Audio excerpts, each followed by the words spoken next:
बोले सच्चिदानंद रूपाय विश्वोत्पत्त्यादि हेतवे तापत्रय विनाशाय श्री कृष्णाय वयं नुमः।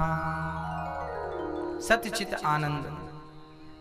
भागवत में 6 अध्यायों की पहले महिमा गाई है। पद्म पुराण से महिमा ली गई है। भागवत कितनी सुंदर है, इसको कहा भी तो जाए ना, कितनी सुंदर है भागवत जी। आइए समझते हैं। भागवत में 4 अक्षर हैं। भागवत, भाग के कहे खुल जात भाग जीवन के। कहते हैं कि यदि भागवत के आप 4 अक्षर में से एक भी अक्षर बोल लेते हैं तो उनकी कृपा निश्चित प्राप्त होगी। जैसे राम शब्द में 2 अक्षर हैं, रा और मा, बीच में आ भी है, रा आ म, मात्रा है। रा यदि आप कहते हैं तो देखिए, रा कहने से मुंह खुलता है रा, और मां कहने से मुंह बंद होता है राम। बोलो राम। इसका अर्थ क्या है? रा कहने से मुंह खुलता है, मां कहने से मुंह बंद क्यों होता है? इसका अर्थ ये है कि रा कहने मात्र से हमारे भीतर के सारे पाप निकलकर भाग जाते हैं, और मां कहते ही मुंह का दरवाजा बंद हो जाता है कि गए वापिस ना आ जाएं, गए हुए पाप पुनः ना आ जाए। इसलिए राम, मुंह खुला रा कहने से सारे पाप। मां कहने की भी जरूरत नहीं है, रा बस कह लोगे तो भी कल्याण निश्चित है। शब्द शब्द ही ब्रह्म है। राम नाम की बड़ी महिमा है। ऐसे भागवत, भाग के कहे खुल जात भाग जीवन के। जिसके जीवन में बहुत परेशानियां चल रही हैं, बहुत टेंशन में जी रहा है, वो यदि भागवत श्रवण कर ले तो विश्वास दिलाता हूँ सारे जीवन के भाग्य खुल जाएंगे। जितने द्वार बंद थे उसके लिए सारे द्वार खुल जाएंगे। भाग के कहे खुल जात भाग जीवन के, और गा के कहे थे गुमान मिट जाते हैं। कोई अहंकारी व्यक्ति यदि कथा सुन लेना, हाँ मैया जी, ओ मैया, हाँ, कोई अहंकारी व्यक्ति कथा सुन ले तो क्या हो जाता है? अहंकार मिट जाता है। भागवत क्या मिटाती है? क्या मिटाती है? अहंकार मिटाती है। और जब अहंकार मिटेगा तो जीवन में अपने आप आनंद की प्राप्ति होगी। क्योंकि आनंद को रोक के कौन रखता है? अहंकार रोक के रखता है। अहंकार हमें आनंद की ओर बढ़ने नहीं देता। इसलिए हमें जीवन में कभी भी किसी भी चीज का, किसी भी वस्तु का अहंकार कभी कभी नहीं करना चाहिए। जो दिया है ईश्वर ने दिया है, प्रसाद स्वरूप रखिए, अच्छी बात है, पर उसके मालिक बनने की गलतियां ना करिए। हाँ, तो भागवत श्रवण करते रहेंगे तो क्या बनेगा? प्रेम बनेगा, अहंकार समाप्त होगा। जो लोग भागवत नहीं सुनते ना, वो अक्सर ऐसे ऐसे चलते हैं छाती तान के, पता नहीं किस चीज की अकड़ रखते हैं, भगवान जाने। परंतु भागवत सुनने के बाद भी यदि आप ऐसे ही अहंकारी बन के घूम रहे हैं तो मुझे लगता है कि कथा सुनने का कोई लाभ नहीं है। 3 घंटे लोगों ने केवल वेस्ट किए हैं, बर्बाद किए, यदि कथा से अहंकार नहीं मिटा। एक सज्जन हमसे बोले, गुरुजी भागवत बहुत हो रही है, परिवर्तन कुछ नहीं हो रहा है। देखिए, भागवत चीज क्या है? भागवत एक हॉस्पिटल है जहां डॉक्टर है, हर बीमारी का इलाज भी होगा, परंतु हॉस्पिटल जाने से बीमारी ठीक नहीं होती। डॉक्टर जो कहे, जो परहेज बताए वो करना होता है, जो दवाई बताए वो समय पर खाना होता है, तब तो आपका ब्लड प्रेशर नॉर्मल होगा और कैंसर जैसी भयंकर बीमारी कंट्रोल होंगी। अब आप डॉक्टर के पास गए हॉस्पिटल में, अब तो मैं हॉस्पिटल आ गया, अब तो मैं बीमारी से मुक्त हो गया। कैसे होगा भाई? बीमारी से मुक्त होना है तो दवाई दिया, सुबह शाम की खाना, दूध के संग के पानी के संग डॉक्टर बताएगा, दवाई तो खाना है। अब किसी को शुगर हो जाए, डॉक्टर के पास जाए, डॉक्टर साहब शुगर बढ़ गई है, बताइए क्या करें? तो डॉक्टर तो पहले बोलेगा शक्कर खाना बंद करो, चाय पीना बंद करो, रसगुल्ले खाना बंद करो, जितना मीठा खाते हो सब बंद करो। नहीं साहब, हम रसगुल्ला नहीं छोड़ेंगे, चाय नहीं छोड़ेंगे हम। तो अब डॉक्टर दवाई देगा तो दवाई असर करेगी? आपको शुगर की बीमारी है और आप रसगुल्ले खा रहे हैं, चाय पी रहे हैं, और आप एक तरफ से गोली भी खा रहे हैं, तो गोली का असर होगा? भाई, शुगर की बीमारी तब ठीक होती है गोली से ज्यादा परहेज। परहेज ही सबसे बड़ी दवाई होती है, याद रखिएगा। क्या होती है मेरी माँ? परहेज क्या होती है? ओ मेरी मैया, क्या होती है? दवाई। तो डॉक्टर जो दवाई दे वो खाना भी है, और हमें क्या करना है? परहेज पर बहुत ध्यान रखना। तो भागवत श्रवण करने से कल्याण तो होगा, पर जो मार्ग बताया जाए उस मार्ग में हमें चलना पड़ेगा। जब तक चलेंगे नहीं तब तक अब कहा जाए कि अहंकार नहीं करना, तो अहंकार नहीं करना ये परहेज है। कथा की दवाई तो लेना है, कथा सत्संग की बूटी तो लेना है, पर कुसंग से अहंकार से परहेज भी तो करना है। गुरुजी 4 बातें बताएंगे आपको 7 दिन में। पहला, अहंकार से परहेज करना। दूसरा, क्रोध से परहेज करना। तीसरा, निंदा चुगली से परहेज करना। और चौथा है ना, चौथा कि सच्चे मन से विश्वास के साथ नहीं, दृढ़ विश्वास के साथ भगवान का नाम जपना। यही 4 बातें हैं जीवन की। ये 4 बातें यदि आ जाएं तो भागवत सफल है। अभी जो बोल दिया ना हमने, वो आपने सुन ली भागवत। यही 7 दिन की भागवत का सार मैंने पहले दिन बोल दिया, पहले ही लाइन में बोल दिया। अब इसी का विश्लेषण 7 दिन तक करता रहूंगा कि किस प्रकार काम मिटेगा, किस प्रकार से अहंकार मिटेगा, किस प्रकार से निंदा चुगली मिटेगी। अब इसी का विश्लेषण होगा 7 दिन तक। ये सार बोल दिया एक लाइन में, सूत्र है, एक छोटा सा सूत्र दे दिया, बड़ा सा सवाल हल हो जाएगा। यही जिंदगी के बड़े से बड़े सवाल हल करने का एकमात्र सूत्र है। भागे कहे खुल जात भाग जीवन के, बाके हाँ गाके कहे ते गुमान मिट जाता है। गुमान मीन्स अहंकार।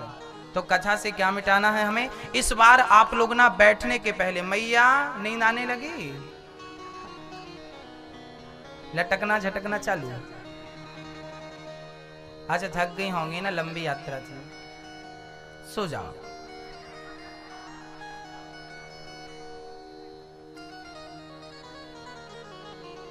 हाँ मैया जी, भा के कहे खुल जात भाग जीवन के, गा के कहे ते गुमान मिट। आज आप लोग ना यहाँ बैठे हो, एक संकल्प के साथ बैठिए, एक दृढ़ निश्चय करके बैठिए कि हमें इन 7 दिनों में अपने अंदर का अहंकार मिटाना ही मिटाना है। इस कथा से झूठ बोलने की यदि हमारी आदत है तो उस आदत को समाप्त करना ही करना है इस कथा से। ये 2 संकल्प लेके आप बैठिए, बाकी हम देखेंगे आगे क्या होता है। भाके कहे खुल जात भाग जीवन के, गाते कहे से गुमान मिट जाता है, और बाके कहे बल बुद्धि बढ़ जाता है। बाके कहने से भागवा, वाके कहे से बल और बुद्धि, बल बुद्धि बढ़ जाती है, बल बढ़ जाता। कौन सा बल? शारीरिक बल नहीं, आध्यात्म बल। बल और बुद्धि का विकास हो जाता है। बिनु सत्संग विवेक न हो, यही गोस्वामी जी भी कह रहे हैं। जब तक सत्संग नहीं करेंगे आप लोग, तब तक आपके भीतर आध्यात्म ऊर्जा शक्ति नहीं आएगी। आध्यात्म शक्ति किसे कहते हैं उसका भी मैं उदाहरण देके आपको समझाता हूं। कई बार क्या होता है, आप लोग घर परिवार में ना कभी कभी झगड़े होते हैं, लड़ाइयाँ होती हैं, तो लोग डिप्रेशन में आ जाते हैं, नींद नहीं आती है, कई लोग तो मर जाते हैं। हमने टेंशन हो गई बहुत, आत्महत्या, फांसी लगा लो, जहर खा लो, आग लगा लो, कई लोग अपनाते हैं तरीके, जिसको जो अच्छा लगे, मर जाते हैं लोग टेंशन में, डिप्रेशन में। इनका आध्यात्म लेवल जो था ना बहुत कम था, डाउन था। इनकी आध्यात्म शक्ति कमजोर थी। यदि इनकी आध्यात्म शक्ति दृढ़ता मजबूत होती तो ये जीवन में कितना भी संघर्ष करते, जीवन में कितना भी कष्ट उठाते, पर मरने का निश्चय नहीं करते, क्योंकि आध्यात्म शक्ति कभी आपको मरने नहीं देगी। जब मौत आएगी तब तो हम मरेंगे। अच्छा, आध्यात्म शक्ति ये भी कहती है जब आप मरेंगे ना, जो आध्यात्म का धनी होता है, जिसके पास आध्यात्म ज्ञान होता है, जो उस ज्ञान का धनी होता है, वो व्यक्ति मौत को भी उत्सव मनाता है। मौत को भी क्या मानता है वो? उत्सव। रोते रोते नहीं मरता। आध्यात्म कहते किसे हैं? अभी तो यही समझना पड़ेगा कि हम आध्यात्म आध्यात्म कह रहे हैं, ये आध्यात्म क्या है। एक सरल भाषा में इसका विश्लेषण करूंगा तो आप समझ नहीं पाएंगे, कठिन सब्जेक्ट है ये।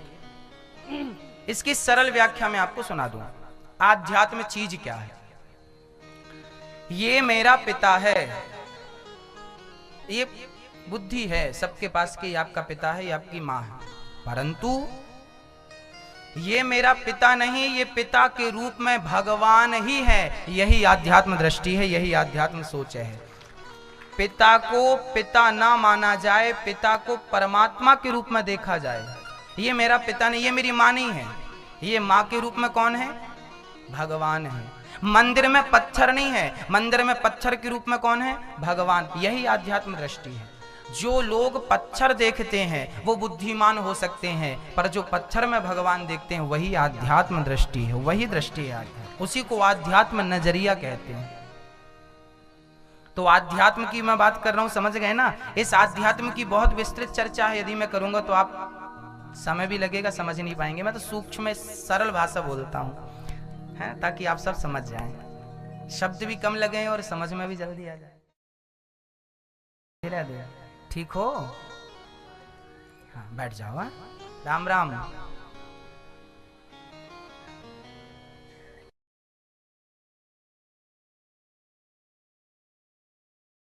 तो भाके कहे खुल जात भाग जीवन के, गाके कहे से गुमान मिट जाता है, वाके कहे बल बुद्धि बढ़ जाते है, और ताके कहे तकदीर बदल जाता है। ता मतलब तस्मात् भागवतम विदु, ताके कहे से तकदीर बदल जाती है। जो केवल ता शब्द सुन लेता है भागवत जी का, उसकी तकदीर बदल जाती है। कहते हैं डॉक्टर, जब आप लोग के घर पे कोई उत्सव होता है ना, तो आप कैमरामैन को बुलाते हैं, भाई सब फोटो लीजिएगा। तो डॉक्टर फोटोग्राफर बार बार कहता है कि थोड़ा स्माइल स्माइल स्माइल। क्या होगा स्माइल से? क्या होता है? अच्छा आप बताओ, आपको तो ज्ञान है, स्माइल से क्या होता है? हाँ जी, आप समझते हैं, स्माइल करने से फोटो अच्छी आती है। सोचिए, थोड़ा सा हंसने से यदि तस्वीर अच्छी आती है, तो सदा यदि आपके होठों पे मुस्कान बनी रहेगी, तो तस्वीर नहीं तकदीर भी अच्छी हो जाएगी। इसलिए कहता हूं कि थोड़े से हंसने मुस्कुराने से तस्वीर सुधरती होगी, पर हमेशा के लिए होठों पे मुस्कान कोई रख ले तो तकदीर सुधर जाती है, तकदीर बन जाती है। इसलिए ताके कहे से तकदीर बदल जाता है। तो तकदीर बदलना हो तो भागवत, भागवत, ये 4 शब्द का अर्थ है। भागवत का पहला श्लोक है, महिमा दर्शाता है कि भागवत जी में क्या है, कि सच्चिदानंद रूपाय विश्वोत्पत्त्यादि हेतवे तापत्रय विनाशाय श्री कृष्णाय वयं नुमः। सत्य चित आनंद। भगवान कैसे हैं? सत्य स्वरूप है, चित स्वरूप है, आनंद स्वरूप है। भगवान सत्य चित आनंद। सत्य किसे कहते हैं? जिसका कभी नाश नहीं हो उसे सत्य कहते हैं। सत्य कौन है? बोले यद दृष्टम तद नष्टम, जो दिख रहा सब नष्ट होने वाला, परंतु उमा कहाँ हूं मैं अनुभव अपना, सत हरि भजन जगत सब सपना। भगवान को ही सत्य कहा गया, सत्यम परम धीमहि। ईश्वर सत्य है, उसका कभी परिवर्तन नहीं होता। अच्छा हम लोग, अच्छा आपके दादा परदादा जब नहीं थे तब भी जगन्नाथ मंदिर रहा कि नहीं? आपने सुना है कि आपके दादा परदादा जगन्नाथ जी की यात्रा पे गए थे? सुना कि नहीं कभी? आपने सुना होगा कि आपकी दादा परदादा 10-20 पीढ़ी पहले वो केदारनाथ की, बद्रीनाथ की यात्रा पे गए थे कि नहीं? मतलब हमारे पैदा होने के पहले बद्रीनाथ, केदारनाथ, द्वारिका, रामेश्वरम, जगन्नाथ जी थे कि नहीं? हाँ या ना? थे। तो ईश्वर हमसे पहले भी था और हम हैं तो भी जगन्नाथ जी हैं कि नहीं? द्वारिका नाथ जी हैं कि नहीं? श्रीनाथ जी है कि नहीं? है ना? और हम जब चले जाएंगे तब ये रहेंगे कि ये भी हमारे साथ जाएंगे? हाँ रहेंगे। अच्छा बता दिया आपने, हमें तो लगा जाएंगे।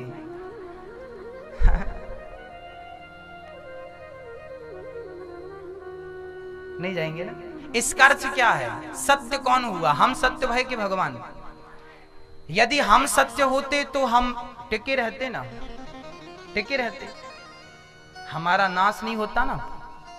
जब पैदा हुए थे हम लोग इतने से थे, जवानी आई, लड़कपन थोड़ा बड़े हुए, फिर इतने बड़े हुए, फिर इतने बड़े हुए, आज इस प्रकार से आपके सामने, आप हमारे सामने, हम आपके सामने, है ना? आप सभी इतने से थे कि नहीं कभी? कि डायरेक्ट इतने बड़े थे? थे इतने से। सब थे। तो हम परिवर्तनशील है या नहीं? हम में परिवर्तन, हम पैदा हुए थे इतने से, फिर जवानी, फिर इतना, अब बुढ़ापा आएगा, दांत वांत टूटेंगे, बाल बाल झड़ जाएंगे, छुट्टी जाओ, चमड़ी झूला झूलने लगेगी। हाँ ऐसी होता ना बुढ़ापे में, चमड़ी क्या करती है, झूला झूलती है। उसके बाद क्या होता है, अब ठंडी में देखा होगा बूढ़े लोग कुर्सी डाल के बाहर बैठे रहते हैं, उनको डॉक्टर बोलता धूप ज्यादा लो। यही जीवन की सच्चाई है कि एक दिन तुम्हें धूप लेना ही पड़ेगी।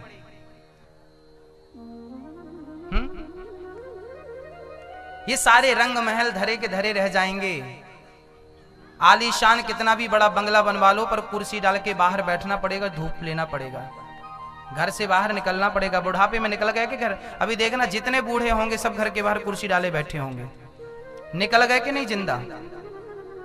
अब थोड़े दिन बाद पूरे से निकल के जाएंगे। तो निकल के जाना पड़ेगा, एक दिन घर परिवार छोड़ना पड़ेगा। हम तो अभी से कहते अभी से अभ्यास करना शुरू कर दो। घर परिवार से इतनी मोह ममता मत रखना कि आखिरी टाइम पे तुम्हें रोते रोते मरना पड़े। भागवत क्या सिखाती है? भागवत मरना भी सिखाती है कि रोते रोते तो पैदा ही भय हो। कबीरदास जी क्या कहते हैं? कबीरदास जी कहते हैं कि कबीरा जब पैदा भय, कबीरा जब पैदा भय जग हंसे हम रोए। हम रोते रोते आए थे ना, कबीरा जब पैदा भय जग हंसे हम रोए। जब आप पैदा भय थे ना, सब लोग ताली थाली बजा बजा के छोरा भयो छोरा भयो छोरा। अब पता नहीं आपके भाई में लोग नाचे नहीं, हमें नहीं पता, क्योंकि छोरा में ज्यादा नाचते हैं, छोरी में तो लगता चोरी हो गई। तो कबीरा जब पैदा भय जग हंसे हम रोए, अब करनी कुछ ऐसी कर चलो कि हम हंसे और जग रोए। कुछ ऐसा करके जाइए कि आप हंसते हंसते जाएं, संतोष रहे हमें कि हाँ हमने कुछ अच्छा किया है, अब हम मर रहे हैं। आपको संतोष रहे, जमाने को रहे ना रहे, आप कुछ ऐसा कर जाओ कि आपके जाने के बाद लोग दो आंसू तो बहाएं कि भाई भला आदमी था। हाँ, तो भागवत आपका मरण सुधारती है। कैसे मरना है आपको? रोते रोते मरना है, नाती पोतों को याद करते मरना है, या राम राम कहते कहते मरना है? यही सार है। अभी हमारे मित्र हैं, ये ढोलक बजा रहे हैं, सनी भाई, इनके दादाजी अभी शांत हो गए, लगभग 15 से 20 दिन बाद पुरानी है। इनके दादाजी चले गए। इन्होंने कल ही हमसे बताया कि हमारे दादाजी मरने के पहले उनको यमदूत दिखने लगे, चिल्लाने लगे, वो लाओ लाठी लाओ, ये करो, लाओ, आना मत, चलो चलो वहां। कहते हैं मरने के 1 घंटा पहले उसे यमदूत क्लियर दिखने लगते हैं। आप किसी भी मरने वाले इंसान के पास बैठ जाना, उसको देखना ध्यान से, वो क्या हरकत करता है। कितना भी गुणवान व्यक्ति हो, समझदार व्यक्ति हो, आखिरी टाइम पे यदि वो पापी है तो उसे यमदूत दिखेंगे।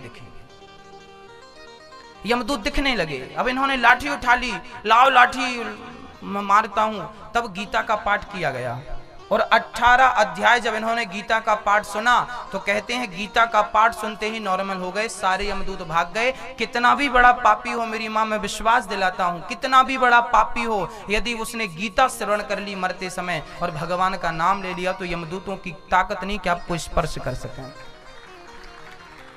आप लोग आध्यात्म की या भागवत कथा पुराणों की कई लोग हंसी मजाक उड़ाते हैं, सब बाबा लोग ऐसे ही हैं, सब क्या आप सुनाते रहते हैं। आप मत सुनिए, लेकिन जब मौत निकट आएगी ना, तब आपको हमारी बात सही लगेगी, समझ में आएगी। आपके कोई दादा परदादा जब मरे तो उनके पास बैठ के गौर करना आप कि वो क्या कह रहे हैं। वो चिल्लाते हैं, चीखते हैं, वो स्थिति सबके साथ होती है। इसलिए कहता हूं कि अभी से राम राम जपो, वही तो सार है। हम ये थोड़ी कहते कि बैठ के राम राम जपो, काम करते करते, काम नहीं छोड़िए, कर्मण्य हो के घर पे नहीं बैठ जाना, आपको काम सारा करना। पत्नी हो पत्नी धर्म निभाओ, माँ हो माँ धर्म निभाओ, बहू हो बहू धर्म निभाओ, बेटा हो पुत्र धर्म निभाओ, किसान हो किसान धर्म निभाओ, व्यापारी हो व्यापार धर्म निभाओ। जो जहां हो काम बराबर करना, मेहनत से 2 पैसे ज्यादा कमाना, परंतु कार्य को करते समय मेरे भगवान को भूल मत जाना, यही निवेदन कर रहा हूं। काम बराबर करना, पर उस प्रभु को याद करते करते काम करना, जिस प्रभु की कृपा से ये सब कुछ प्राप्त हुआ है। हमारे संत लोग गाते हैं ना कि इतना तो करना स्वामी जब प्राण तन से निकले। हाँ, गोविंद नाम लेकर मेरे प्राण तन से निकले। तो सच्चिदानंद रूपाय, भगवान सच्चित आनंद, सच्चिदानंद, सच्चित आनंद, ईश्वर सत्य है। चित मीन्स प्रकाश, हम सबके भीतर हैं। भगवान है कहां?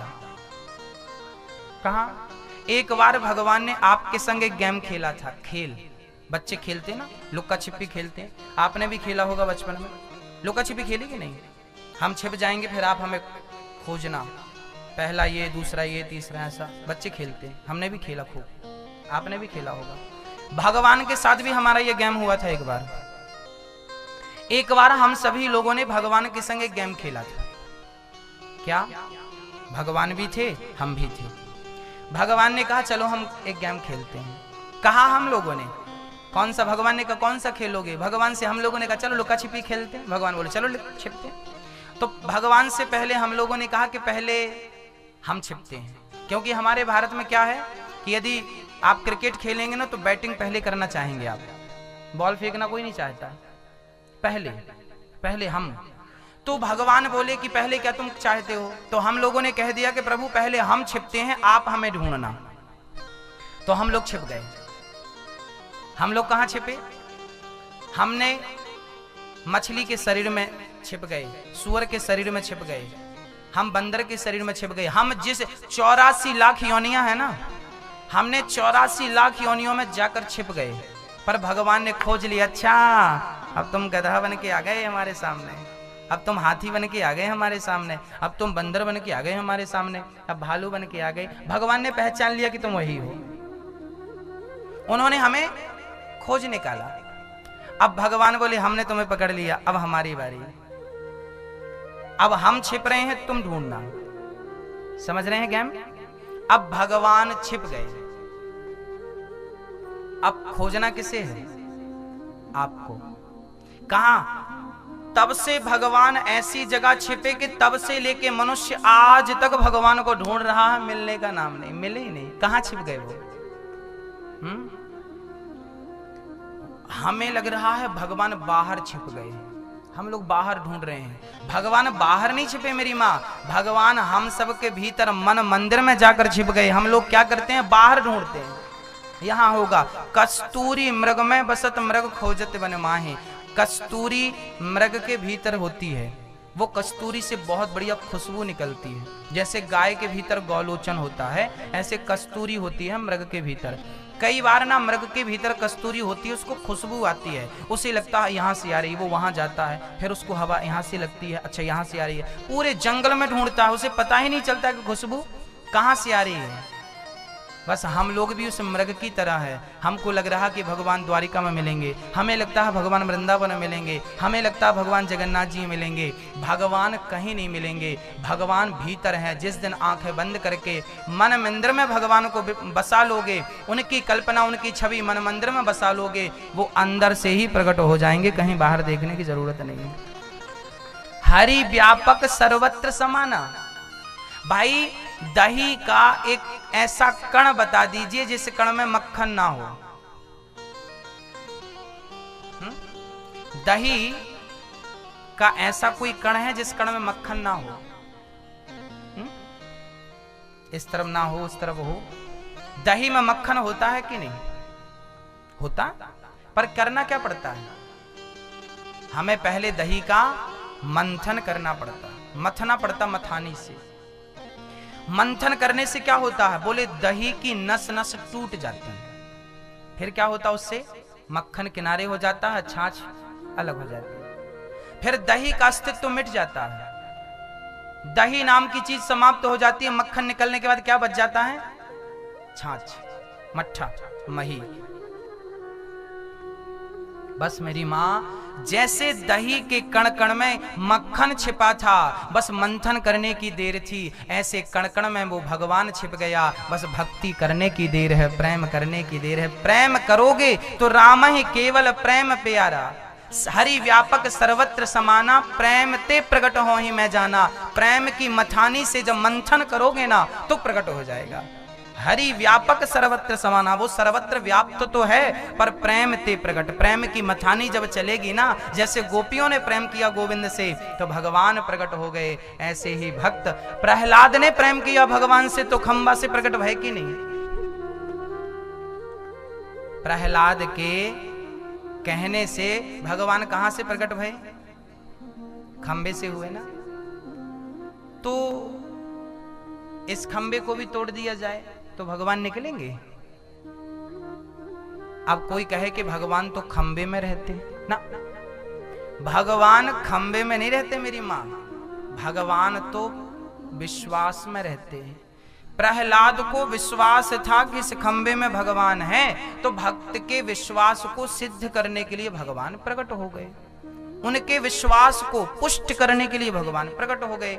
और विश्वास तब होता है जब भक्ति होती है ना। भक्ति तो भक्ति की मथानी हो,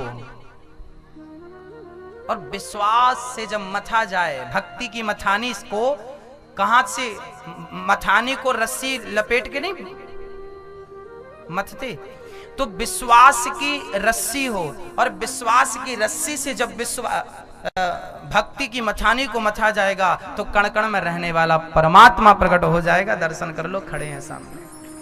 हरि व्यापक सर्वत्र समाना, प्रेम ते प्रकट हो ही मैं जाना। ऐसे भगवान को जो सतचित आनंद देने वाले हैं, जो विश्व की उत्पत्ति पालन संहार करने वाले हैं, ऐसे भगवान को हम नमन करते हैं। जो समस्त दुखों का नाश करने वाले हैं, ऐसे भगवान को राधा सहित, श्री मतलब राधा, श्री कृष्णाय वयम नुमः। श्रीमद् भागवत महापुराण, भागवत का नाम पहले भागवत महापुराण लिखा था व्यास जी ने, इससे राधा रानी नाराज हो गई। राधा रानी ने कहा कि लो भागवत लिख गई पर हमारा तो उसमें कहीं स्थान नहीं दिया, क्या हम कृष्ण के बिना रह पाएंगी? उसमें तो कृष्ण का ही चरित्र है और हमें तो उससे अलग रखा गया है, अब हम कहाँ रहेंगी? तब व्यास जी ने संशोधन किया था और व्यास जी ने कहा था इसका नाम भागवत नहीं, श्रीमद् भागवत। श्री मतलब राधा, राधा सहित कृष्ण को हम नमस्कार करते हैं। श्री कृष्णाय वयम नुमः।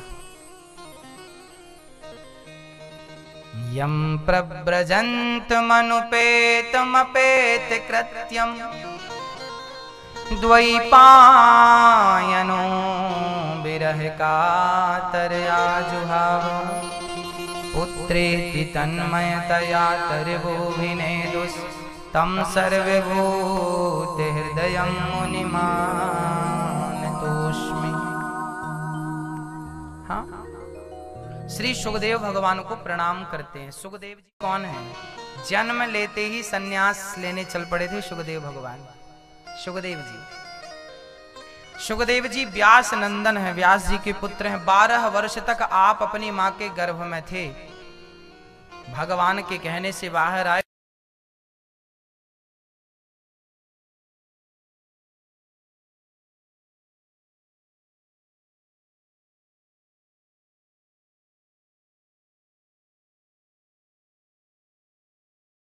की बाद में कब करोगे वो समय बताओ। बाद का जितना बुढ़ापा आता जाएगा उतने उलझते जाओगे।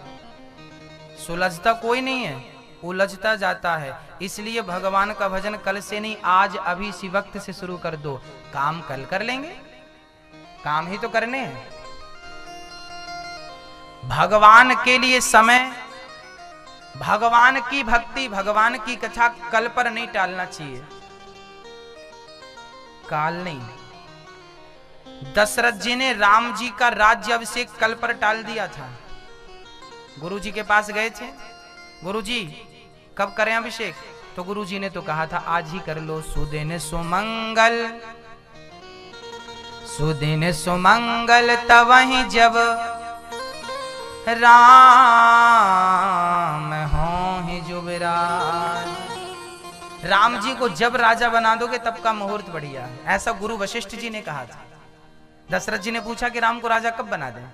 तो गुरु जी ने कहा सुदिन सुमंगल तब ही जब राम हो ही युवराज। जब राम को राजा बनाओगे तब का मुहूर्त बढ़िया है। क्या हुआ, राम जी को कल राजा बनाएंगे, कल पे टाल दिया और कल पे राम का राज्य तिलक टाला तो कल हुआ ही नहीं। याद रख, पूरी करेगा कब। और मूर्ख लोग उल्टा कहते हैं, आज करे तो काल कर, काल करे तो परसों, जल्दी जल्दी क्यों करता है, जिंदा है अभी परसों।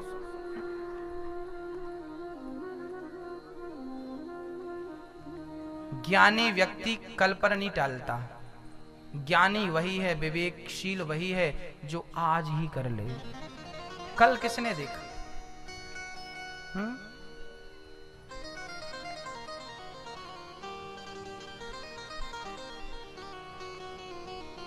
श्री सुखदेव भगवान जन्म लेते ही सन्यास लेने चले गए थे। पिताजी ने रोका, बेटा आओ विवाह कर लें। तब कहा था, पुत्रेति तन्मयतया तर्वो भिनेदुस्। इन वृक्षों ने आवाज लगाई कि व्यास जी, आपका जवान बेटा सन्यास लेने जा रहा है, वो तो बढ़िया है, आप पुत्र मोह में व्याकुल हैं, आप उसे पकड़ना चाहते हैं। तब व्यास जी वापस आ गए कि मेरा बेटा काम क्रोध को जीत चुका है, इसे जरूरत ही नहीं है संसार की। वही सुखदेव जी को व्यास जी ने 18,000 श्लोक समझाए, पढ़ाए। उन्हीं सुखदेव जी ने राजा परीक्षित को भागवत सुनाई थी। ये वही परीक्षित हैं जिनको 7 दिन में मरने का श्राप लगा था। जल्दी मरने वाले व्यक्ति को क्या करना चाहिए, ऐसा प्रश्न सुखदेव जी से परीक्षित ने पूछा था। तब सुखदेव जी ने उनको भागवत की कथा सुनाई थी। आइए चलते हैं नैमिषारण्य। 88,000 संत बैठे हैं। उन्हीं संतों के बीच में श्री सूत जी का आगमन हुआ। सूत जी महाराज के आते ही सारे संत खड़े होकर उनका अभिवादन करने लगे और शौनक आदि ऋषियों ने प्रश्न कर दिया कि गुरुदेव हमें कथा सुनाइए। कौन सी कथा सुनाए? बोले, भक्ति ज्ञान विरागाप्तो विवेको वर्धते महान, माया मोह निरासश्च वैष्णवे क्रियते कथम। भक्ति ज्ञान विराग आप तो कथा हमें ऐसी सुना दीजिए जिसमें भक्ति बढ़े, ज्ञान बढ़े। भक्ति ज्ञान वैराग्य को प्रशस्त करने वाली भागवत की कथा है, जो भक्ति को बढ़ाए, ज्ञान को बढ़ाए, जो वैराग्य की ओर ले जाए, वही तो कथा है। कथा कितनी, भागवत कथा सबके बस की नहीं है। हमें बीच में भजन सुनाने पड़ते हैं इसलिए ताकि आपको नींद ना आए। हाँ, और भजन नहीं गाए तो आप लोग कहते महाराज जी तो भजन नहीं गाते। कथा भजनों की भूखी नहीं है। कथा गूढ़ रहस्य है, यदि समझोगे तो इसी में समाधि लग जाएगी। पर अब जिस प्रकार के श्रोता होते हैं, वक्ता को उस प्रकार का काम करना पड़ता है। अब हमें लग रहा है कि हमें आपको एक भजन सुनाना चाहिए, नहीं तो आप लोग गहरी समाधि में चले जाएंगे। हाँ, बोलिए भक्त वत्सल भगवान की जय हो। भागवत जी बहुत प्रेम से, बहुत भाव से श्रवण करने का विषय है, क्योंकि ये तो प्रेम का विषय है। हाँ, गोपियां क्या कहती हैं श्याम सुंदर से कि आ गए हो अगर श्याम इस मोड़ पर, हम सोने से मानता है ना लॉलीपॉप से मानता है। फिर माँ क्या करती है? फिर माँ उसे गोद में लेती है और गोद में लिए लिए काम करती है। हाँ या ना? हाँ या ना? जो बच्चा लॉलीपॉप से मान गया उसे तो पकड़ा के चली जाएगी, बुद्धू बना देगी। और जो नहीं मानेगा उसको गोद में लिए लिए काम करेगी। तो आप भी धन दौलत का लॉलीपॉप लेके मान गए तो भगवान बोलेगा ये लॉलीपॉप लेके मान गए, अब इसको दर्शन देने की जरूरत नहीं है क्योंकि लॉलीपॉप से काम चल रहा है। और जब आप धन दौलत का लॉलीपॉप नहीं लेंगे, परिवार का माया मोह का लॉलीपॉप नहीं लेंगे, तो भगवान स्वयं आपको गोद में लेकर चलेगा कि अब तो जिनकी जरूरत नहीं तो मैं आता हूं। ये क्या है? आपको धन अच्छा दे दिया भगवान ने तो आपको क्या मिल गया? आपको बड़ी कृपा है। कृपा नहीं है, लॉलीपॉप दे रहा है वो, ताकि तुम धन में उलझे रहो और वो तुमसे दूर रहा है। जो सच्चा भगत होता है ना, लॉलीपॉप। मीरा के घर पे सोने चांदी के ना कमरे भरे थे। आप तो रोती रहती हो कि ये नहीं है वो नहीं है, उसके घर पे कमरे भरे थे, सोना चांदी। राजा की बेटी थी और राजा की बहू थी, खूब सोना था चांदी था मीरा के पास, लेकिन उसका मन सोना चांदी में नहीं लगा, लॉलीपॉप में नहीं लगा। वो कृष्ण के लिए रोती रही, मेरे तो गिरधर गोपाल दूसरो ना कोई। और जब वो भगवान को प्राप्त करने गई लॉलीपॉप छोड़ के, तो भगवान मिले कि नहीं? हमें भगवान इसलिए नहीं मिलते क्योंकि हमें लॉलीपॉप अच्छा लगता है, धन दौलत से ही मन लगा है वही अच्छा लग रहा। कई लोग तो भगवान से मांगते ही हैं, भगवान काम अच्छा चले, पैसे अच्छे आए। तुम्हें भगवान चाहिए नहीं, लॉलीपॉप चीज दे देता वो। भगवान से धन की अपेक्षा रखोगे तो धन मिलेगा, नो डाउट मिलेगा। आपको धन चाहिए ना, ले लो ना। लक्ष्मी उनकी पत्नी पांव दबाती, उनके पास धन की कहां कमी है? धन चाहिए ले लो, बेटा चाहिए बेटा भी ले लो, परिवार चाहिए परिवार ले लो, बिजनेस व्यापार चाहिए ले ले भाई, क्या चाहिए? जमीन जायदाद चाहिए ले, पद प्रतिष्ठा चाहिए ले, कितनी चाहिए? सब देगा, सब देगा, वो सब देगा, पर अपने आप को दूर रखेगा। अब आपको डिसाइड करना है कि आपको माल खजाना चाहिए या भगवान चाहिए। यदि भगवान चाहिए तो सोना चांदी से, पद प्रतिष्ठा से मोह को हटाकर मेरे तो गिरधर गोपाल दूसरो ना कोई का मंत्र लेके चलना पड़ेगा। ये महामंत्र है। मीराबाई ने जो कहा है ये मंत्र नहीं है, महामंत्र है कि मेरा कृष्ण के सिवा नाता एक राम जी से, दूजा नाता तोड़ दे, और आशा एक राम जी की दूजी आशा। यदि आपको दूसरी आशा है तो भगवान बोलेगा तुम्हें उनसे काम चल रहा, चला लो, हमारी जरूरत कहां है? भगवान उनको ही मिलते हैं जहां सारे ऑप्शन खत्म हो जाते हैं। सुनहरी मैंने निर्बल के बल राम, सुनहरी मैंने निर्बल के बल राम। अब हमारे बल एक ही है, श्री कृष्ण।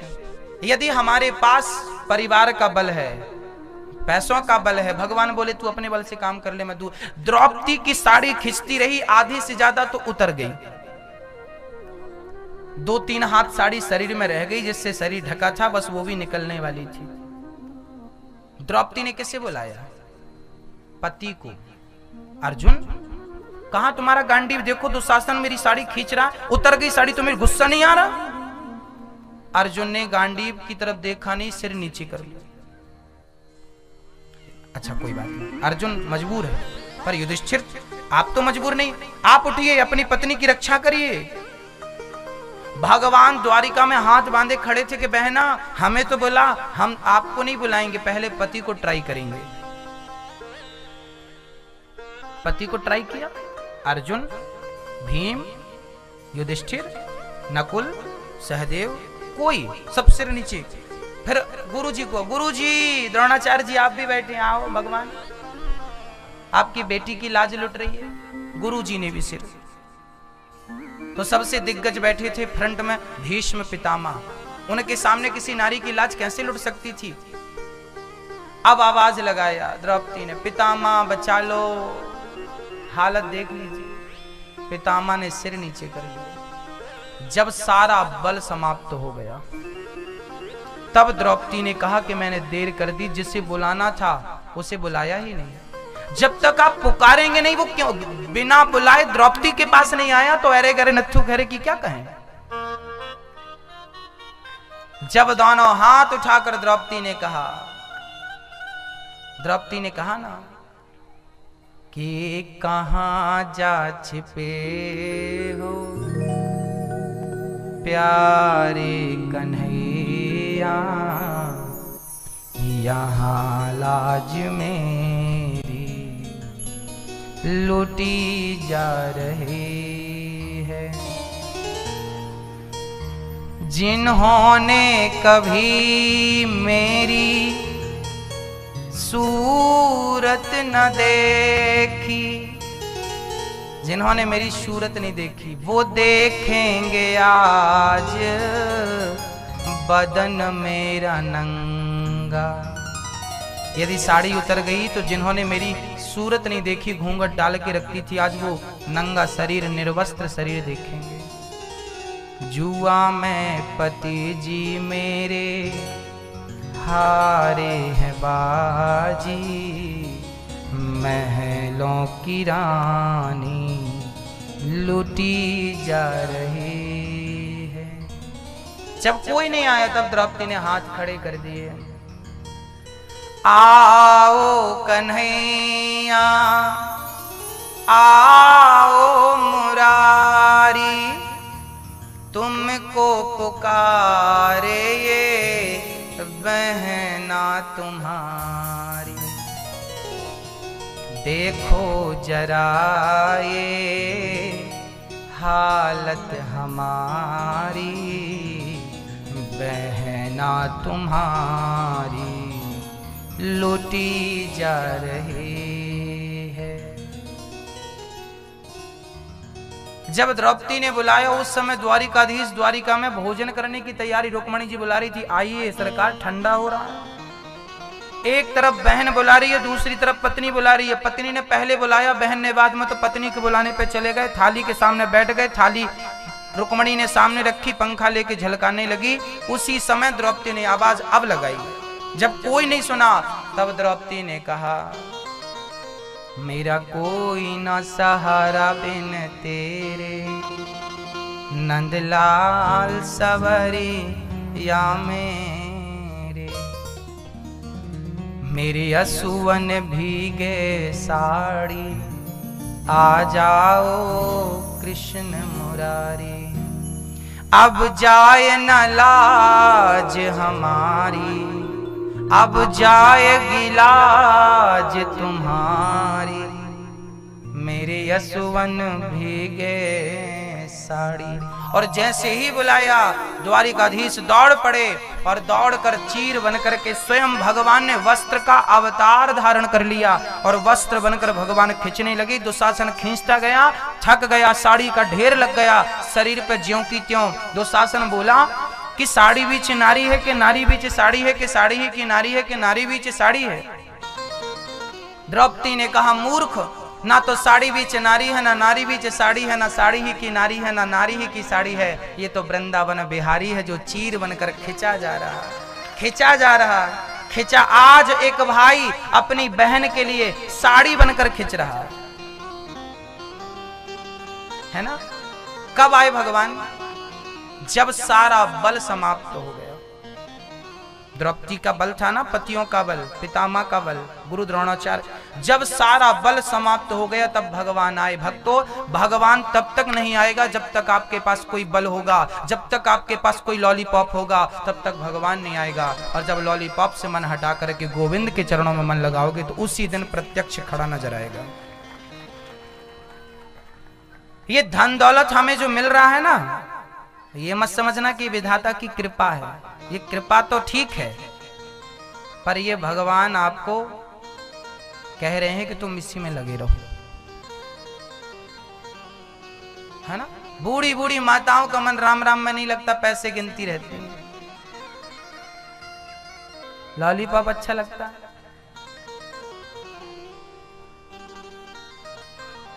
राम में मन लगते ही नहीं।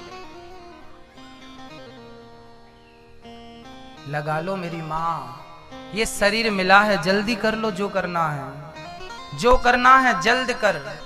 क्यों बैठा है मौन, पल में प्रलय होएगी, पल की जाने कौन। कल का भरोसा नहीं हो, तुम पैसों के चक्कर में पड़ी हो, बुढ़ापा आ गया, राम राम जपो, यही पैसा है। मीराबाई ने कहा, पायो जी मैंने राम रतन धन पायो। राम नाम से बड़ा कोई धन नहीं होता, आप कितनी भी दौलत कमा लो, सारी गड्डियां धरी रह जाती हैं। हाँ, इसलिए मेरी माँ कुछ नहीं बिगड़ा बेबी। श्री सूत जी महाराज शौनक आदि ऋषियों से कह रहे हैं कि आपने बड़ा उत्तम प्रश्न किया। ज्ञान भक्ति ज्ञान वैराग्य को प्रशस्त करने वाली कथा सुनो। इस घोर कलयुग में लोग आसुरी वृत्ति के हो गए हैं। एक बार ये भागवत ना ये देवराज इंद्र ने भी सुनी थी। एक बार सुखदेव जी राजा परीक्षित को कथा सुना रहे थे, तभी वहां पर इंद्र आ गए अमृत का कलश लेके। सुखदेव जी को प्रणाम किया, कहा सरकार ये कथा आप हमें पिला दो और स्वर्ग का अमृत राजा परीक्षित को पिला दो। सुखदेव जी बोले बराबरी की बात होती तो हम लेन देन कर लेते, पर तुम्हारा स्वर्ग का अमृत तुच्छ है और कथामृत श्रेष्ठ है। भागवत को महान बताया है स्वर्ग के अमृत से भी। स्वर्ग का अमृत कोई पी ले तो स्वर्ग मिलता है, पर कथामृत का कोई पान कर ले तो स्वयं भगवान की प्राप्ति कर लेता है, जो कि दुर्लभ है देवताओं को भी। इसलिए आपको ये मौका मिला है, अवसर मिला है, गवाइएगा मत। इंद्र ने बाद में तराजू बांधी है, भागवत जी को तौल कर देखा, भागवत से भगवान प्रकट हो गए हैं। ये कोई पोथी नहीं है कि पन्ने हैं, ये पन्ने पोथी नहीं है, प्रत्यक्ष कृष्ण एव ही। भगवान श्री कृष्ण जब धराधाम को छोड़कर जाने लगे थे, तब भगवान ने ही जाते जाते भक्तों से कहा था। भक्तों ने कहा प्रभु अब हम आपके बिना कैसे रहेंगे? तब भगवान ने कहा कि हम जा नहीं रहे, हम इस भागवत में समा रहे हैं। जहां जहां भागवत होगी वहां वहां हम प्रकट होकर अपने भक्तों का दुख दूर करते रहेंगे। भागवत भगवान जी गए नहीं, भगवान जी भागवत में समा गए। प्रत्यक्ष कृष्ण एव ही, भागवत स्वयं भगवान है।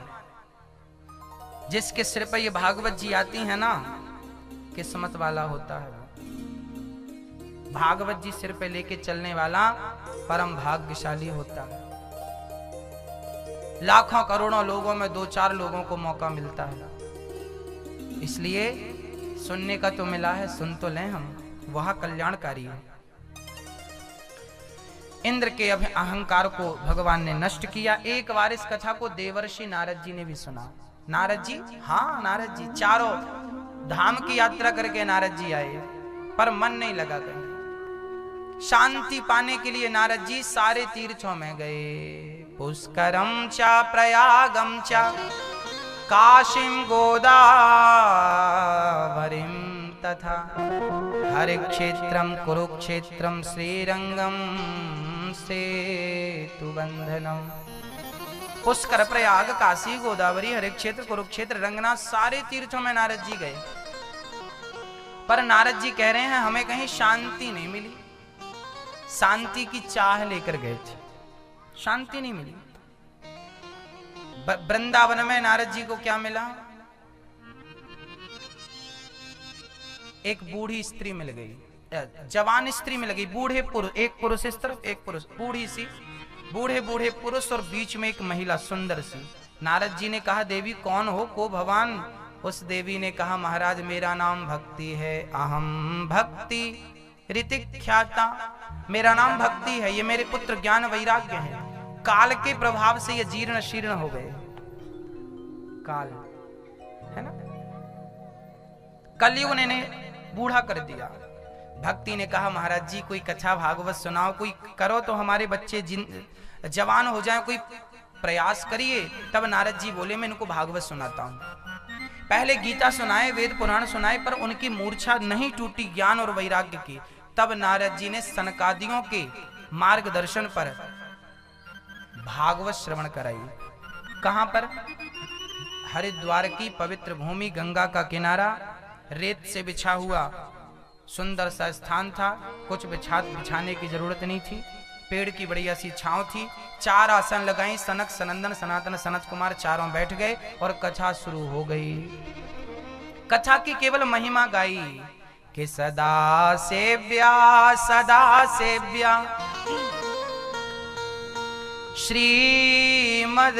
श्रीमद्भागवते कथा यस्याः श्रवण मात्रेण हरिश्चित्तं समाश्रये। भागवत कितनी बार सुननी चाहिए मेरी माँ जीवन में? कि राम राम रटते रहो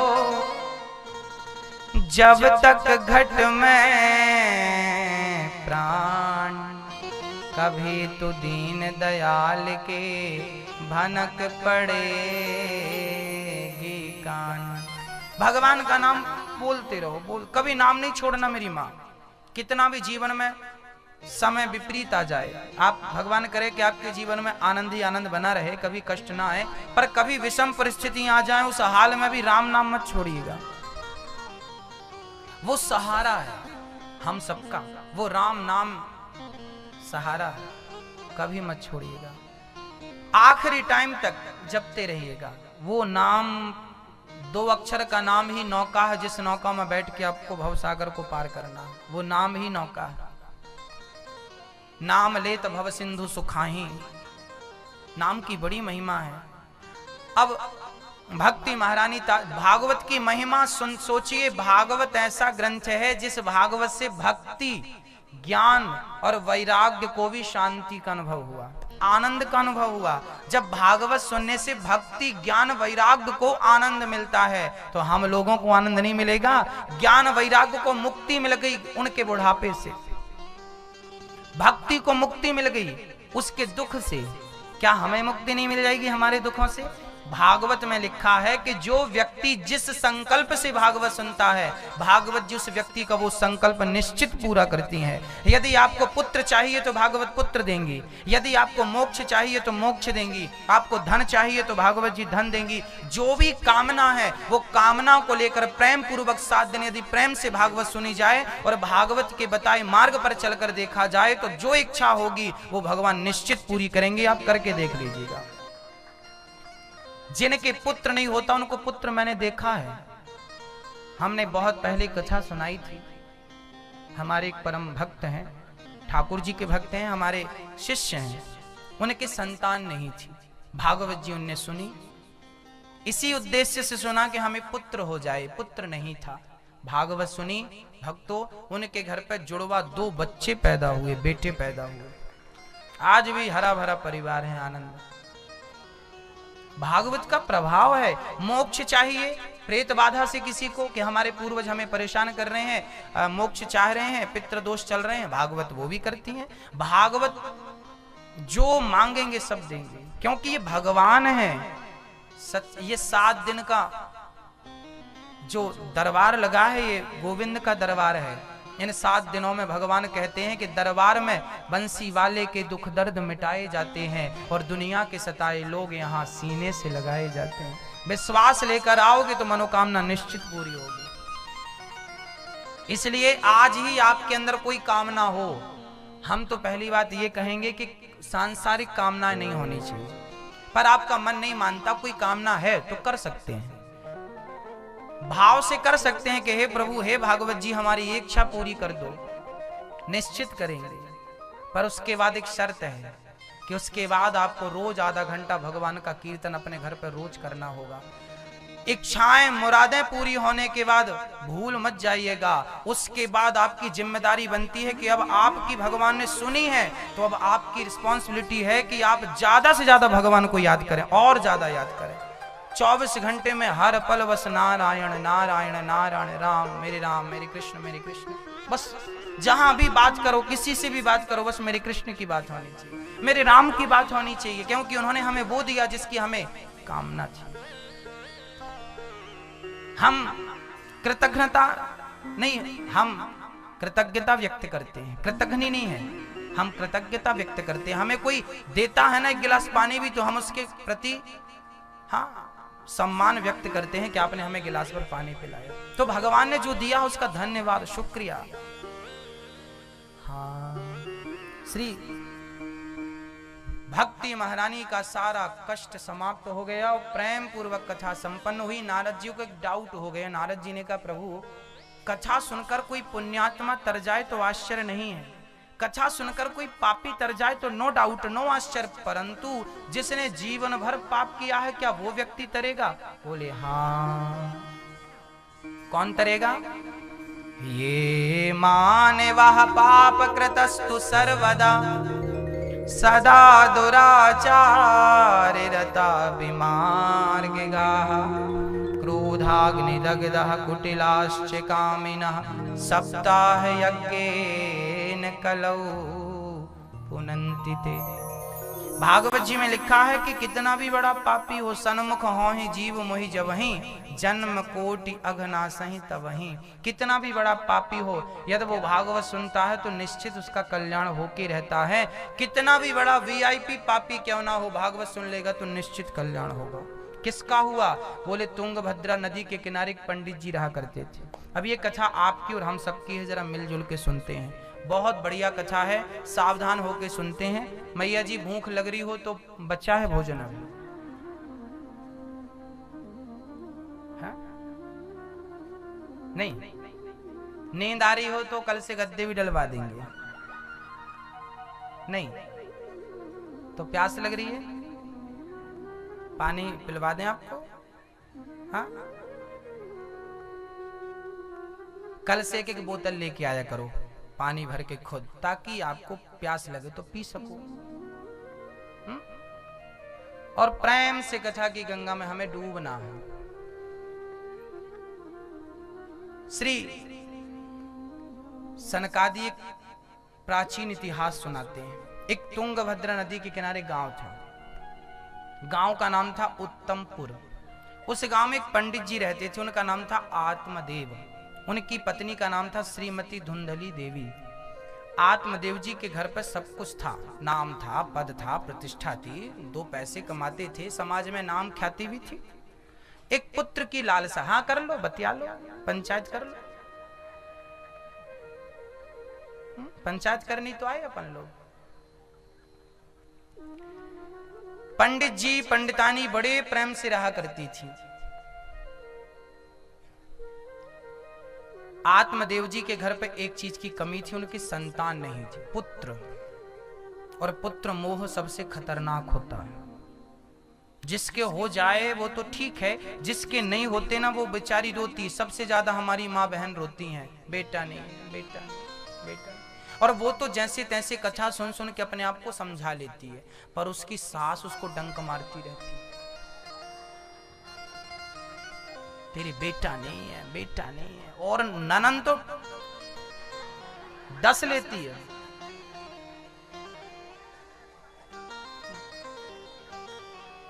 और घर परिवार से बची तड़ोसी पड़ोसी खाते हैं। जहां जाए बेचारी 2 बात पूछते हैं, क्यों ठीक है सब? क्या ठीक है? सारे हमारे भारत में ना ये विचारधारा सबने अपना दिमाग सेट कर रखा कि बेटा चाहिए ही चाहिए। अनपढ़ लोग नहीं, पढ़े लिखे लोग भी अपनी बेटियों को पेट से गिरवा देते हैं। भ्रूण हत्या अनपढ़ आदमी तो ठीक, उसकी तो माने कि अनपढ़ आदमी है भाई, पर पढ़े लिखे लोग भी ना। अभी एक कुछ दिन पुरानी घटना है, एक लड़की को तेल छिड़क कर आग लगा दी, जिंदा जला दी। किस लिए? क्योंकि उसकी बेटी थी, बेटा नहीं था। सच्ची घटना। जिंदा जला दिया लड़की को ससुर ने, सास ने, पति ने मिलकर। बेचारी डिप्रेशन में चली गई और बिल्कुल तेल डाल के लगा दी आगे। और बाद में सिद्ध कर दिया कि इसने खुद मर गई क्योंकि बेटा नहीं था। डिप्रेशन में पहले तो इसे इतना टॉर्चर किया कि वो डिप्रेशन समाज को लगा कि ये पागल सरी की हो गई है। अब पागल हो गई है तो खुद मर जाएगी, ऐसा माहौल बना दिया और लगा दिया परिवार ने। केस भी खत्म हो गया, कौन छानबीन करेगा? जलाने वाले मौत से घूम रहे हैं। लड़के की दूसरी शादी हो गई, खत्म बात। ये एक केस नहीं है। यदि भारत को उठाकर देखा जाए, पन्नों को उठाकर देखा जाए तो लाखों ऐसे केस मिल जाएंगे आपको, जहां बेटी हो जाने पर पत्नी को, बहू को टॉर्चर किया जाता है। भाई आप लोग समझदार हैं, पढ़े लिखे हैं। बेटी और बेटा, मुझे लगता है कि बेटा आम बात है, पर बेटी महान बात है। कहते हैं बेटा भाग्य से पैदा होता है। भाग्य मतलब एक ही भाग्य काम कर जाता है। बेटा भाग्य से पैदा होता है, जबकि बेटी सौभाग्य से पैदा होती है। 100 भाग्य से। जब 100 भाग मिलते हैं तब बेटी होती है। तो बेटी बुरी है, बेटा अच्छा है, ऐसी थिंकिंग यदि भारत की है तो ये मान लो कि हम लोगों ने आर्थिक रूप से अपने आप को मजबूत भले कर लिया हो, पर मानसिक रूप से अभी आप मजबूत नहीं हो पाए। मानसिकता नहीं बदली अभी तक हमारे भारत की। स्वच्छ भारत के तहत हमें अपने विचारों को भी स्वच्छ रखना होगा। केवल शहर को स्वच्छ रखने से काम नहीं चलेगा। गाड़ी वाला आया, घर से कचरा निकाल, सारा निकाल के डाल दिया। अरे ये घटिया सोच भी तो निकाल के डाल दो उस गाड़ी में कि बेटी बेटे के प्रति जो भाव गलत है ये भी तो डाल दो उस कचरे की गाड़ी में, तब तो स्वच्छ भारत बनेगा। हाँ, यही स्वच्छ भारत, जहां समान दृष्टि हो। बेटी है तो खुश, बेटे हैं तो खुश, और कुछ भी नहीं है। समस्याएं उनकी ज्यादा है जिनके कुछ नहीं है, वो रोते हैं भगवान एक बेटा तो मिल जाए, एक बेटी तो मिल जाए। क्यों मिल जाए? मिल जाए तो अच्छी। भगवान से मैं प्रार्थना करता हूं कि जिनके नहीं है उनके हो जाए, और जिनके नहीं है ना बेटा, उनका मैं बेटा बनने को तैयार हूं, निश्चिंत रहो। हम बेटे हैं, और हम जैसे तमाम लोग आपके बच्चे हैं। वृद्धाश्रम इसलिए बना रहे हैं ताकि माँ वहीं रहे और प्रेम से। बहुत सारे बेटे हैं सेवा करने वाले, और जिनको बेटे नहीं है उनको टेंशन लेने की जरूरत नहीं है। वो सबसे खुशनसीब और पुण्यात्मा लोग हैं जिनके बेटा नहीं होता। कैसे? मीराबाई, यदि आप कहती हो, कई बार आप ना ताने मारती हो, अभागिन है वो जिसको बेटा नहीं होता, ऐसा आप कहते हैं, हम नहीं। आप क्या कहते हैं? ये अभागिन है। क्या है ये? अभागिन है। यदि बेटा जिसको नहीं होता वो अभागिन है, तो मीराबाई भी अभागिन है उनके हिसाब से, उनके भी तो बेटा नहीं था।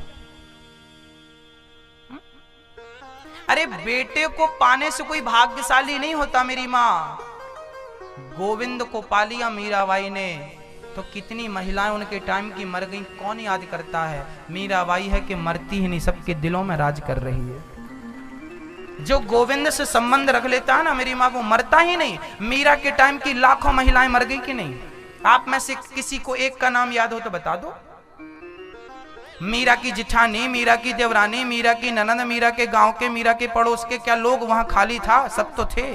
ताने मारने वाले वहां भी तो थे जिनके 10-10 बेटे रहे होंगे। उनमें से किसी का नाम जानते हैं आप? और मीरा के बेटा नहीं था तो आप लोग नाम जानते हैं। बेटा से कोई महान नहीं होता मेरी माँ, आप समझते नहीं है। ये शरीर बेटी को पाने, बेटा बेटी हर जन्म में मिलते हैं। कुत्ता बिल्ली को भी बेटा होता, बच्चा होता कि नहीं उनको? बिल्ली भी मां बनती कि नहीं? चींटी को भी बच्चा होता है कि नहीं? हथनी को भी बच्चा होता है कि नहीं? मछली को भी बच्चा होता है कि नहीं? सुअर को भी बच्चा होता है कि? नाली के कीड़े को भी बच्चा होता है ना उसकी मादा को। बच्चे हर जन्म में हर योनि में मिलते हैं, पर हर योनि में भगवान नहीं मिल सकते, केवल मनुष्य के तन से मिल सकते हैं। यदि इस शरीर से आपने उसे नहीं पाया तो रोती रहो फिर बेटे के लिए। दुनिया कहती है कहने दो, चूल्हे में जाने दो दुनिया को। ताने मारती ना, मारने दो ना, क्या घट रहा हमारा? ताने तो सीता मैया को भी लोग मारते थे कि रो रावण के पास रह के आइए 11 महीने, हम तो नहीं स्वीकार करेंगे ऐसा वैसा। ताने मारने वाले भाई ये चुप नहीं बैठने वाले लोग। तुम अच्छा बन जाओगी तो भी तुम्हें ताने मिलेंगे, बुरी हो तो फिर ताने तो मिलेंगे। इसलिए समाज की परवाह नहीं करना चाहिए। हमारा शास्त्र जो हमें कहे, आध्यात्म में अपना मन लगाओ, पति पत्नी प्रेम से रहो, और बेटा है तो खुश, नहीं है तो खुश। राम को बेटा बना लो ना अपना। कृष्ण तुम्हारे बेटे, यशोदा के कोई बेटा था? चलो बताओ। यदि आप कहती हो कि बेटा जिसके नहीं होता वो अभागिन होती, तो यशोदा मैया भी अभागिन होगी आपके हिसाब से, उसके भी तो बेटा नहीं था। यशोदा मैया के बेटे का नाम बताओ। नहीं था ना, वो तो देवकी का बेटा ना पाल लिया। यदि यशोदा देवकी के बेटे को पाल कर उसे अपना बेटा कह सकती है, तो आपके अड़ोस पड़ोस में जितने बच्चे हैं आपके ही बेटे हैं, क्यों परेशान हो रही हो? मान लो ना आपके बेटे हैं। हाँ, आपके बेटे हैं। वृंदावन में वृद्धाश्रम बन रहा है, जिनके 4-4 बेटे, उन बच्चों ने अपनी मां को छोड़ दिया। वो 4 बेटे काम नहीं आए। ये दास अनिरुद्ध, जिससे तन का संबंध नहीं था, केवल मन के संबंध से उनकी सेवा चल रही है। खून का रिश्ता नहीं था, पर मन का रिश्ता है, प्रेम का रिश्ता है, इंसानियत का रिश्ता है। उन माओ की सेवा के लिए सारा काम चल रहा है। आप लोग उनकी बेटियां बन रही हैं, आप उनके बेटे बन रहे हैं। इंसानियत मत मरने दीजिए आप अपने, लोगों के बहकावे भड़कावे में मत आइए, आप अपना आनंद मत खोइए। ये मानव का तन जो है आनंद के लिए मिला है, इसके बाद ये कब मिलता है ये राम ही जानते हैं। ये मानव का तन आज जो मिला है ना आपको, बड़े भाग्य मानुष तन पावा, ये इसके बाद कब मिलता है। अब रोती रहो आप, रो रो के निकाल दो। अरे एंजॉय करो जीवन को, हंसो मुस्कुराओ, नाम लो भगवान का। जीवन को समझो किस लिए तुम पैदा भई हो, रोने के लिए या कुछ कर दिखाने के लिए, कुछ करने के लिए। कमरे में बैठ के रोने से क्या होगा, डिप्रेशन में जाने से किसका नुकसान है। लोगों का कुछ नहीं बिगड़ना मेरी माँ, लोग तो ताने मारेंगे आज भी कल भी, पेट भर के खाएंगे सो जाएंगे। आप परेशान मत होइएगा। आत्मदेव जी को भी यही प्रॉब्लम थी, उनको ताने लोग मारते थे, बेटा नहीं है बेटा नहीं। बेचारे इतने परेशान हो गए, घर छोड़ के निकल गए। जंगल में एक बाबा जी मिल गए। कथम रोदसी विप्रत्वम काते चिंता बलियसी बदत्वम सत्वरम मह्यम स्वस्य दुःखस्य कारण। बोल तुझे क्या परेशानी है। कहा आत्मदेव जी ने, मेरे बेटा नहीं है ये परेशानी है। संत जी बड़े हंसे, राम राम राम, बेटा नहीं इसकी परेशानी लेके घूम रहा। अरे बेटे की छोड़ो,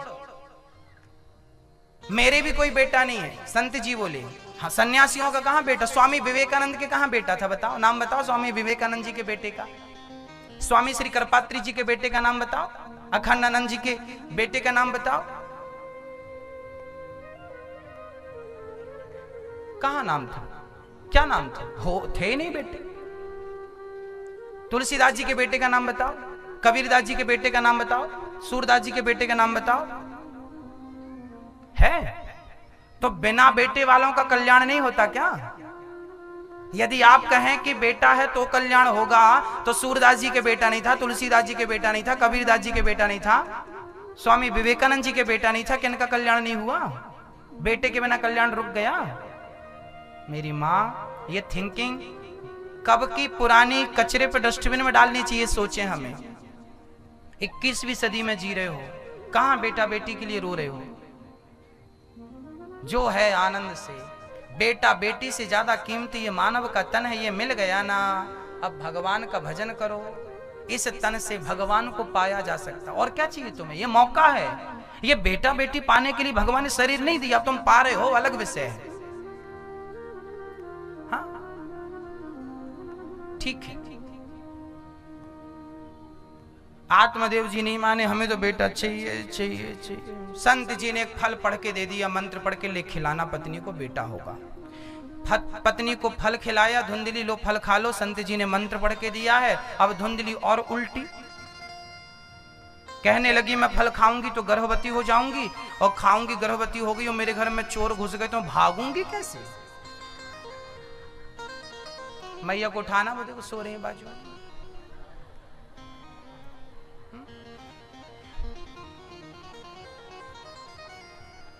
क्या करें,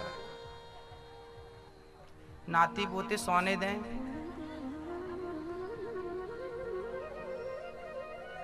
कथा में ही आनंद मिलता है। देखो कथा में कितनी शांति मिलती है कि नींद आने लगती है। ये बिल्कुल सही बात है। पिक्चर देखने में नींद नहीं आती 3 घंटे, और कथा भी 3 घंटे की, नींद आने लगती है। अच्छा, एक सज्जन ने हमसे पूछा, महाराज ऐसा क्यों पिक्चर देखने में नींद नहीं आती, कथा में नहीं। हमने कहा ऐसा है कि पिक्चर देखने से ना मन अशांत होता है ना। पिक्चर में क्या क्या सीन होते हैं, गंदे गंदे सीन आ गए, मन भटक गया।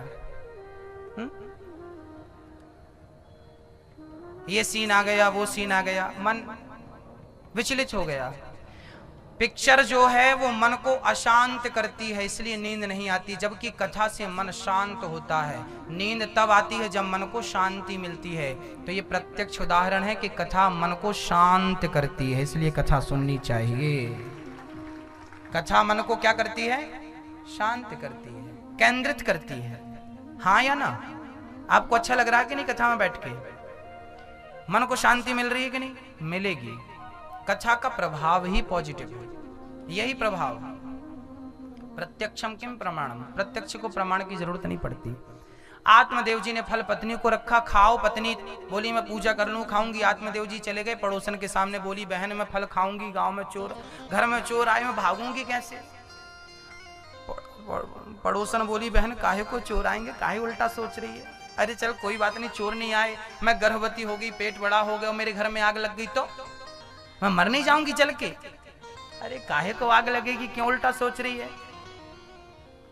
अच्छा वो तो सब ठीक है, मेरी बेटा यदि मैं गर्भवती होगी, पेट बड़ा हो गया, डॉक्टर कहेगा मैडम आराम करो, मैं आराम करूंगी, तो घर का काम कौन करेगा? पड़ोसन बोली ननंद को बुला लेना, वो कब काम आएगी? बेटा होने के बाद बड़ी झोली लाती है, बधाई दो, काम कराना खूब, 2-3 महीने पहले बुला लेना। हमने तो अपनी ननंद को बुला लिया था।